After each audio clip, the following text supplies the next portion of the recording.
Hoje nós estivemos orando sobre a vida espiritual das lares de nossa igreja, né? De modo específico, para que a gente possa realizar culto familiar em casa. E eu queria orar por isso neste momento. E lembrar você que amanhã a gente vai estar orando pelos filhos. Então, o motivo especial da nossa oração é pelos filhos. Alguns têm filhos já grandes, com família e tudo mais. Alguns pretendem ter filhos um dia, né? Alguns não têm filhos, mas têm aquele carinho especial por um sobrinho, por um neto. Vamos orar por eles durante o dia, amanhã, e à noite a gente vai orar novamente. Tá bom? Vamos ajoelhar agora?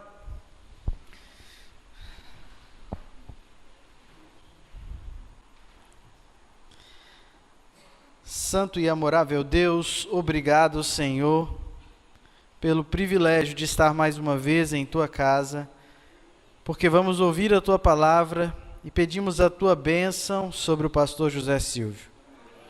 Oramos também, Senhor, dedicando a nossa família ao Senhor, e de maneira especial nós pedimos ao Senhor que nos ajude consagrando o nosso lar.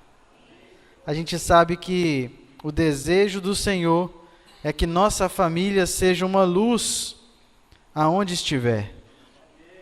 Às vezes temos sido negligentes em relação a algumas coisas que precisamos fazer em nossa casa, por isso pedimos perdão.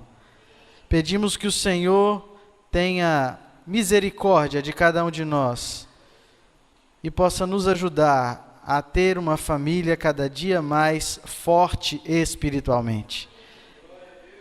Que nós possamos estudar a Tua palavra a cada dia, individualmente. Que a gente busque em oração ao Senhor e que a gente incentive também nosso esposo, nossa esposa, nossos filhos neste caminho. Que a gente possa a cada dia ensinar a palavra do Senhor para aqueles que estão debaixo do nosso teto. Que a gente possa testemunhar da Tua palavra, que a gente tenha carinho, mas ao mesmo tempo tenha firmeza de mostrar qual é o Teu desejo. Eu oro pela vida espiritual dos lares aqui representados, de todos que aqui vieram nessa noite. Também oramos por aqueles que nos assistem pela internet, que o lar de cada um deles seja abençoado pelo Senhor e que todos possamos crescer espiritualmente a cada dia. Que a Tua palavra tenha um papel central em nosso lar, em nossa casa. Nós oramos pedindo em nome de Jesus. Amém, Senhor.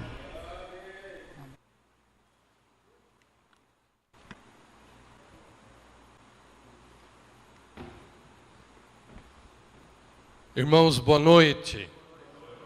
É uma alegria revê-los. Estamos exatamente na metade da semana. Faltam 2 noites e o sábado. E assim a semana se vai, né? O tempo não para. E nós é que passamos. O tempo continua aí. Aqueles que nos visitam nos trazem muita honra com a sua presença. Aos amigos que estão nos vendo e ouvindo e acompanhando pela internet, nosso caloroso abraço. Que Deus esteja com vocês aí na sua casa, no seu escritório, onde quer que seja. O pastor Rafael mencionou aqui o motivo das nossas orações pela espiritualidade de nossos lares. Eu quero gastar um tempinho hoje conversando com os irmãos a esse respeito, tá certo? E amanhã, como vamos orar pelos filhos amanhã, não é? A gente volta a conversar um pouquinho sobre os filhos. Eu quero relembrar aos irmãos alguns itens extremamente importantes sobre o casamento. Parece que a gente vai esquecendo, né? Parece que a gente vai... a pressão da sociedade é tão grande. A pressão... a gente tem que viajar numa contramão. E olha, o casamento, a família, é uma das doutrinas da Igreja Adventista. Uma doutrina bíblica, e que faz parte das 28 da nossa igreja. E de vez em quando a gente tem que relembrar isso, porque parece que é um detalhe a menos essa questão do divórcio, do casamento e casa de novo. Sabe, irmãos, a gente tem que refletir. Nós temos que colocar o pé no chão e investir no nosso relacionamento conjugal. Todos nós estamos sujeitos às tentações próprias de uma sociedade imoral, de uma sociedade para a qual vale tudo, não é? Hoje ou ontem apareceu um anúncio na televisão que as pessoas acertem aí o seu título de eleitor com o nome que você adotou agora, uma mudança, e aí vai, não é? E o casamento é tremendamente... O que eu vou dizer aqui para vocês hoje em nosso estudo, eu intitulei lá Casamento em 3D, parece que vai ser uma quadradice para muita gente, né?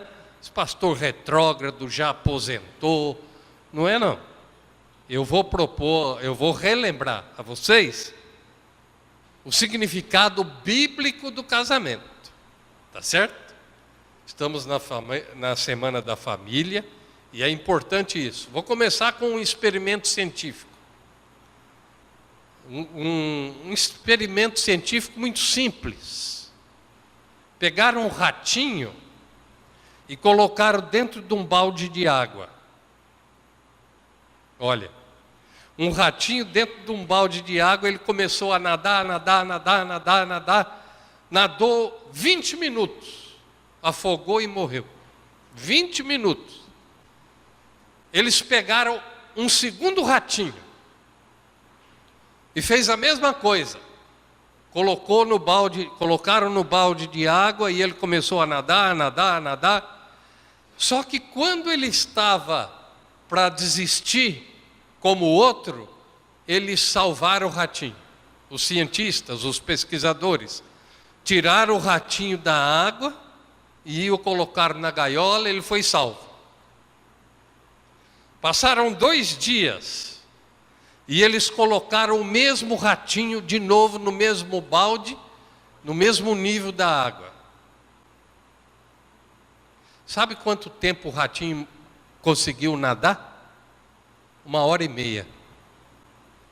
Na primeira experiência, o ratinho que morreu, nadou 20 minutos e morreu, afogou. O segundo ratinho teria o mesmo destino, em 20 minutos, só que ele foi salvo um pouquinho antes. Na segunda vez que ele entrou na água, ele estava cheio de esperança, ele sabia que poderia ser salvo, e teve resistência e condições de aumentar muitas vezes o seu tempo para a sobrevivência. Por que eu contei isso para vocês? Pelo fato de que sempre deve existir uma esperança para a restauração dos nossos relacionamentos. Nós não podemos afogar na primeira crise, tá certo? Eu estou dizendo isso, meus irmãos, que parece que os casais de hoje, mais jovens, não querem perseverar, não querem se esforçar para os acertos tão necessários, os ajustes indispensáveis para o sucesso e a boa realização na vida a dois. É claro, meus irmãos, que um rapaz vindo de um lar com um estilo de educação se encontra com uma moça vindo de um outro lar totalmente diferente, outro tipo de educação, outro tipo de cultura, costumes, e passam a viver juntos. É claro que vai haver desentendimentos. Tem que ter boa vontade para os acertos. Certo ou errado? Vocês concordam? Então vamos dar uma olhadinha aqui. o casamento em 3D, 3 dimensões. Primeiro D, Deus determinou o casamento. Esse é o primeiro D, tá certo? Deus determinou o casamento. Olha lá. Não é bom que o homem esteja só. Isso quer dizer que o casamento é uma criação divina, uma criação, uma ideia de Deus. Esse é o primeiro D. Sabem, meus queridos, o segundo D, Deus definiu o casamento. Isso aqui é importante hoje, viu? Deus definiu o casamento com esses termos aqui, ó. Monogâmico. Um homem para uma esposa e vice-versa. Heterossexual e vitalício. Essa é a definição divina, bíblica para o casamento. Tá certo? O segundo D. O terceiro, Deus defendeu o casamento. O que Deus uniu, que não separe o homem. Então, queridos, aí estão os 3D para você não esquecer. Deus definiu, Deus determinou e Deus defendeu o casamento. Embora todos saibam que Deus criou o casamento de maneira geral, ele não anda tão bem quanto poderia estar. Nós sabemos, é um ato divino, é uma doutrina da igreja bíblica, mas muitos casamentos estão capengando por aí. Sabe, queridos, se foi Deus quem determinou, definiu e defendeu o casamento, então por que tão poucas pessoas são felizes nele? Uma pergunta interessante para a gente refletir, porque muitos não separam, mas têm uma vida quase que insuportável. Verdade ou não? Tem uma vida difícil em família, entre o casal. Se Deus originou e definiu e protegeu, o casamento é, antes de tudo, uma experiência espiritual. Vejam o que o pastor destacou ontem e hoje. Estamos orando para que haja devoção nos lares. Eu disse aqui um dia que as receitas são simples. Uma delas é essa aí, ó. A primeira experiência do casamento é espiritual, depois vem a emocional e lá em terceiro lugar a sexual, a carnal, a física. E a gente inverte isso. As pessoas invertem isso aí. Nós temos que entender, meus queridos, que essa experiência espiritual é a primeira experiência dos casais, da família. E se eu não busco essa experiência espiritual, a experiência espiritual viva vai me dar muitas coisas. Entre elas, a disposição de perdoar, por exemplo. Não é? Quem não aprender a perdoar, não vai conseguir viver a dois. Não vai conseguir viver em família. Tá certo? Então, experiência espiritual é isso. Eu tenho que estar espiritualmente saudável para que haja sucesso no meu casamento. Vamos entender isso, meus queridos? Porque a experiência espiritual solidifica a nossa união. É por isso que lá na Bíblia o apóstolo Paulo já dizia: vocês não podem se prender a um jugo desigual, porque vai ser muito difícil ter uma experiência espiritual produtiva com um jugo desigual, um puxando para cada lado. Tá certo? E a espiritualidade torna o meu casamento saudável, bem estruturado. Então vamos dar uma olhadinha lá, repassando. Deus determinou o casamento, tá certo? Quem é casado sabe, nenhum outro relacionamento pode substituir com precisão o casamento. Você pode ter amigos, amigas, mas não existe um relacionamento que substitua com precisão o casamento. Eu estou falando para cristãos, tá certo? Que têm a disposição de viverem felizes na sua família, no seu casamento. Então, essa é uma coisa que você precisa entender. Se você quiser arranjar um amante, pensando que o seu casamento caiu numa rotina, não vai existir isso não, irmãos. Não vai substituir, tá certo? É bom que a gente entenda isso antes de entrar numa experiência assim. Muitas pessoas querem ter a liberdade de uma vida de solteiro com os privilégios de uma vida de casado. É diferente. Eu já disse aqui para vocês, vou relembrar, que casamento é a aceitação de uma renúncia, de um martírio. Alguns chegam a dizer isso. Para ter felicidade, eu fiz uma opção.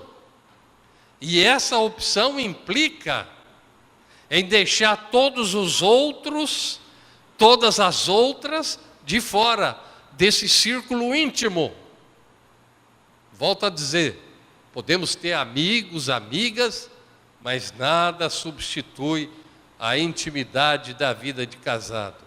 O que Deus quer para a minha e para a sua vida é que casemos. Sim, não é bom que o homem esteja só.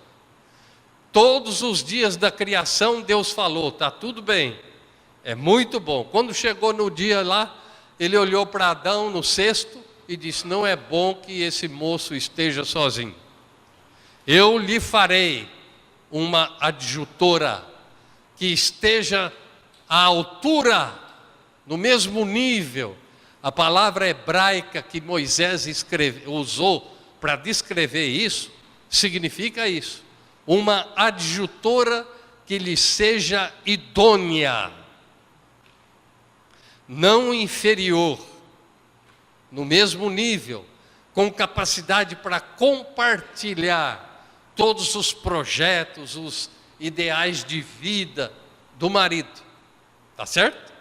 É isso que significa o propósito de Deus para o casamento. Olha lá, perceba que tudo que envolve o casamento é espiritual. Você entendeu isso? Tudo que envolve o casamento é espiritual. Eu escolho a pessoa, eu me comprometo com essa pessoa, enquanto ambos viverem. Isso é espiritual, irmãos. Se eu não tiver uma estrutura espiritual, não vai muito longe. Não vai. Você pode ter tido a certeza de que era da vontade de Deus que se casasse com este homem ou esta mulher. Mas então, por que não é feliz? Agora tem uma coisa, hein, irmãos. As grandes decisões da vida, a gente faz com poucos anos de idade, né? Na casa dos 20. Na casa dos 20, normalmente, ou às vezes até antes, eu tenho que escolher a minha profissão, eu tenho que escolher a pessoa com quem me casar, e eu tenho que escolher a minha religião. A minha ideologia religiosa, vamos dizer assim. Então, são 3 aspectos importantíssimos da minha vida que o jovem tem que escolher com muito pouca maturidade, com muito pouca experiência de vida. E por isso que acontece isso. Olha. Às vezes, no romantismo dos 20 anos, é essa que Deus me deu, é esse que Deus me mostrou e eu sonho com ele todo dia. Mas de repente, meus irmãos, a gente descobre que não é este, não seria esse. Por que eu não sou feliz com ele? A gente tem que analisar bem isso. O segundo D, Deus definiu o casamento, viu? Aqui é importante, Deus definiu. Quando Deus definiu o casamento, Ele fez com conhecimento de causa. Ele nos criou e sabe como o ser humano funciona. Ele conhece direitinho e nos deu um manual do proprietário, tá certo? Quando você compra um carro 0 quilômetro, você se esforçou, você chegou lá, o carro dos sonhos. Ele vem com um manual, tá certo? Você tem que colocar óleo, não é só a gasolina. Tem que colocar o óleo para a lubrificação das peças do motor. Se você sai por aí feito maluco e esquece de abastecer nesse aspecto, o carro rapidinho deixa de funcionar. Então, Deus sabe como o ser humano funciona, homem e mulher, e Ele, por isso, Ele definiu o casamento. De que forma? Primeiro, o casamento é monogâmico. Nos tempos bíblicos, um dia eu estava mostrando isso aqui e alguém levantou e disse: ah, pastor, mas o Davi, por exemplo, teve um monte de esposa, o Salomão. É verdade. Isso por duas coisas. A Bíblia é um livro extremamente sincero. Ele não enfeita a pílula, tá certo? Quando o rei pecou, o autor bíblico é honesto para dizer das falhas e dos defeitos de cada um dos seus heróis e heroínas. E outra coisa, pelo fato de estar escrito, não quer dizer que Deus aprova, tá certo? A Bíblia é um livro da história da igreja de Deus, da comunidade de Deus. Antigamente o povo de Israel, hoje, depois a igreja. E o ser humano é que constituía o povo de Deus, e a igreja de Deus, e ser humano é falho. Mas a definição de Deus é que o casamento seja monogâmico. Monogâmico. Muitas pessoas do Velho Testamento tinham muitas esposas. Não era isso que Deus queria. E eles tinham muitas esposas ao mesmo tempo. Hoje, alguns têm muitas esposas, só que uma de cada vez. Não é? Tem uma, separa, tem outra. Mas o casamento é monogâmico. Isso quer dizer um marido e uma esposa juntos enquanto viverem. Não nos foi facultado o direito de casarmos com várias mulheres ou homens ao mesmo tempo. Eu posso casar com outra mulher a partir do momento que eu fique viúvo. Tá certo? Isso Deus permite, Deus aceita. Está dentro da definição de Deus. Deus também definiu o casamento como heterossexual. Um homem e uma mulher. Tá certo? Se aparecer um casamento homossexual, as pessoas querem, a gente tem que respeitar, não é? Não podemos dizer que está errado, mas a definição de Deus é essa aqui. Cada um escolhe o que quiser, mas está fora do programa divino.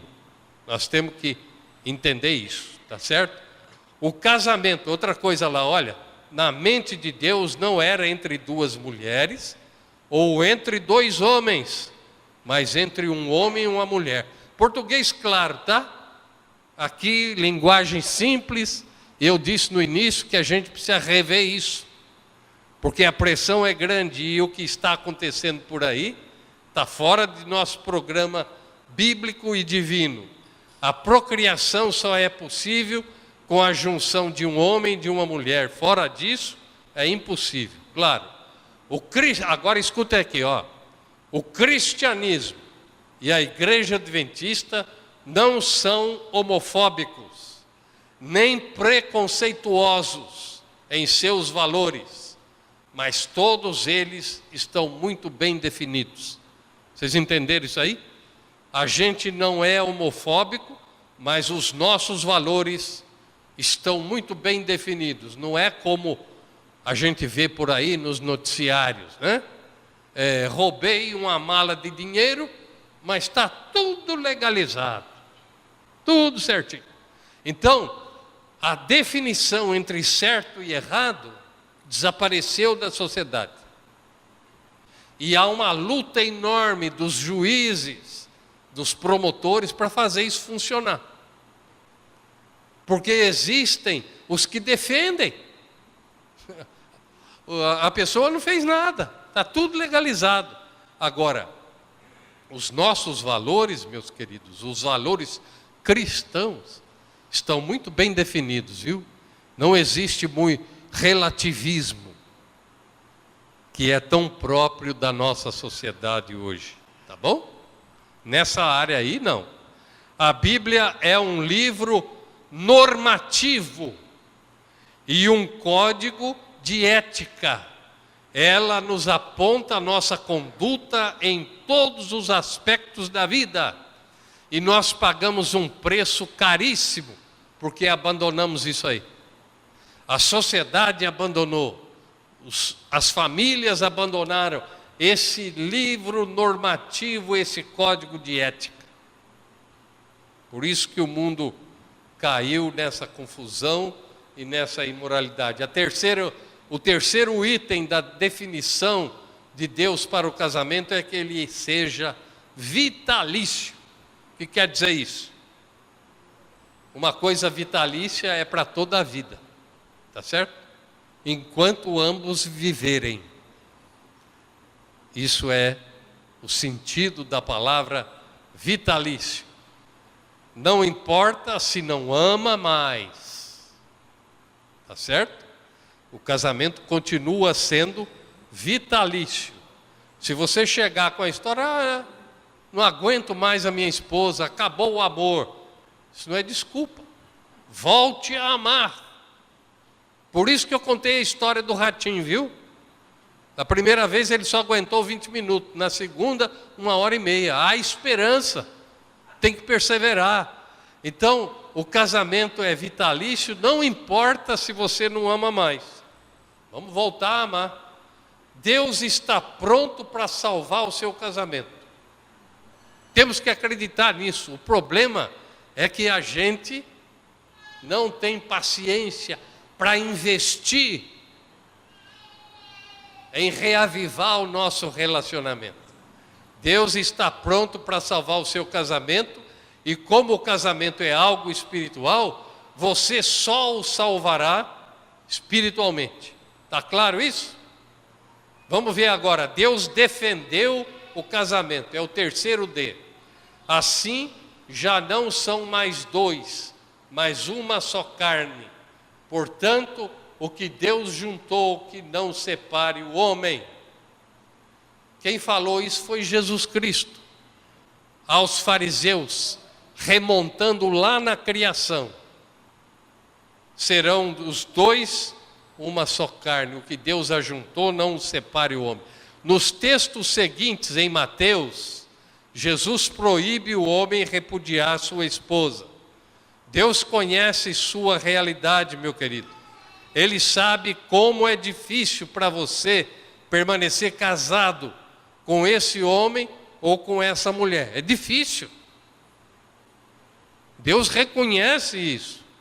Mas Ele também sabe que você tentou a exaustão de maneira errada. Você já fez tudo, mas fez tudo certo. Tem que pensar nisso, tá certo?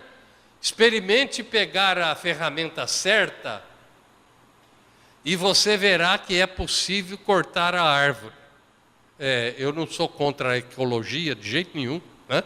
A gente não pode sair por aí cortando a árvore, é só para você imaginar. Se você for cortar um eucalipto enorme, grossão, você não vai com a faquinha de mesa, tá certo? Você tem que arranjar uma motosserra e muito bem afiada no seu sabre, porque você tem que ter a ferramenta certa para cortar a árvore. E existem alguns passos práticos para esse caminho. Volto a dizer, as receitas são simples, nada de complicação, só que a gente não acredita nelas como devia. Primeiro passo: faça o culto familiar todos os dias com todos da casa. Você faz? Está aí, ó. O pastor já bateu nisso aí. O primeiro passo, é uma experiência simples, baratinha, e que funciona tremendamente, irmãos. Mas eu não dou a devida importância. Eu não invisto nisso, eu acho que é muito simples. É esse o seu caso? Segundo passo: culto em família não substitui a sua devoção pessoal. Devoção pessoal, as suas horas lá de madrugada, os seus minutos lá de madrugada é uma coisa.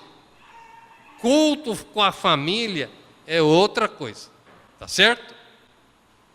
Tem que levantar meia hora mais cedo, reunir a família de manhã, de tarde, mas a sua devoção pessoal tem que ser preservada a todo custo. Terceiro passo: dedique tempo para a sua esposa e para os seus filhos, tá certo?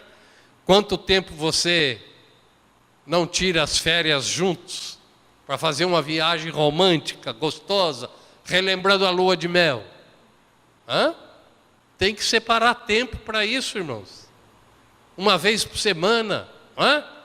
Quantas vezes você leva a sua esposa para um restaurante diferente? É isso aí, ó. Tem que investir. E são coisas simples. Vamos terminar? Vamos fechar essas reflexões? Seu casamento, o seu lar e a sua família têm salvação, tá certo? Seu casamento, seu lar, sua família tem salvação. Deus quer isso, meus queridos. A sua família pode ser assim, ó, uma alegria, uma realização. Basta você tentar cortar a árvore do jeito certo. Basta você investir nas ferramentas corretas, tá certo? E as ferramentas corretas são essas que eu apresentei. E você sabe disso. São ferramentas simples, mas extremamente eficazes. Eu quero terminar pedindo a gentileza que você abra a sua Bíblia em São Mateus capítulo 24, Evangelho de Mateus capítulo 24, leia comigo a partir do versículo 37 até o 39. Mateus 24, 37, leiam comigo aí, olha. E como foi nos dias de Noé, assim será também a vinda do Filho do Homem. Porquanto assim como nos dias de Noé, nos dias anteriores ao dilúvio, comiam, bebiam, casavam e davam-se em casamento, até o dia em que Noé entrou na arca e não o perceberam, até que veio o dilúvio e os levou a todos. Assim será também a vinda do Filho do Homem. Meus queridos, é uma profecia triste, não é? Profecia triste. Jesus está dizendo que você e eu viveríamos nesse tempo. Um tempo em que nós podemos constatar que o hedonismo, a busca desenfreada pelo prazer é comum em nosso mundo. Jesus insiste em que as pessoas não apreciarão o valor real do casamento. Ele está dizendo aqui, ó. E Jesus está dizendo que as pessoas irão casando-se separando-se, tornando a casar, sem refletir. Hoje é assim. E ele falou isso 2000 anos atrás. Sabem, queridos, hoje não são os fariseus, como está escrito em Mateus 19, um pouquinho antes aqui, não são os fariseus, os escribas, que pressionavam Jesus para que ele definisse o casamento do jeito que eles queriam. Hoje, são as estrelas de televisão, são os esportistas, os jogadores de futebol, de vôlei, as estrelas, os modelos e as modelos. A vida desses jovens bonitos, de destaque, a vida deles se apresenta com a mesma frivolidade dos tempos de Jesus Cristo, com os discursos da superficialidade. Tá certo? E nós ligamos a televisão, a toda hora estão lá as pessoas comuns imitando os seus ídolos, os seus esportistas, os seus modelos de televisão, sem meditar na irresponsabilidade que isso implica, sem pensar que a vida real é outra coisa. Queridos, a situação não mudou muito nos últimos séculos. E nós vivemos nesse século de imoralidade e de busca desenfreada pelo prazer, com um mínimo de responsabilidade, ou nenhuma. Não estamos capacitados a separar o que Deus uniu. Tá certo? Será que nós não compreendemos isso? Foi Deus quem uniu. O homem não pode separar. E essas aqui são as palavras de Jesus Cristo. Eu tenho orado nessa semana pelos casais, pelas famílias dessa igreja. A começar pela família do pastor, passando pelos líderes da igreja e todos os membros. Tenho o privilégio de estar com vocês nessa semana, e esse destaque da semana foi isso. Pode ser que o meu discurso para alguns hoje tenha sido meio violento, mas eu sou um representante bíblico e esse assunto do casamento da família me empolga. E eu peço constantemente a Deus para os meus queridos irmãos e amigos que aqui estão e que hoje não vieram, estão em casa nos acompanhando. Que Deus os abençoe ricamente, como marido, como esposa, como filhos, como família. Porque é isso que nós vamos levar para o céu, mais nada. Deus nos abençoe. Amém. Vamos orar?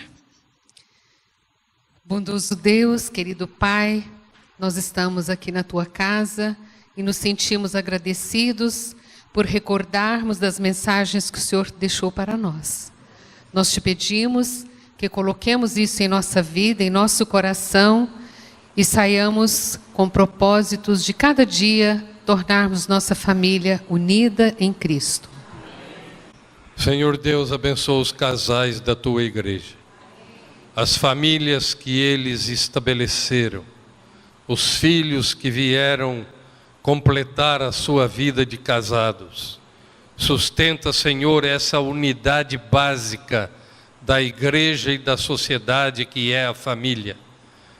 Que, sendo alvo dos ataques do inimigo, possamos, Senhor, em nossas famílias possam permanecer incólumes com o propósito original que deste para o homem e para a mulher unidos em casamento. Preserva-nos, Senhor, até o dia final da nossa passagem por esse mundo e que o nosso lar, muito breve, segundo a Tua vontade, seja transferido para o lar do céu, onde estaremos para sempre juntos com o Criador e o nosso Redentor, em nome de quem oramos. Amém. Boa noite, meus queridos. Até amanhã, se Deus quiser.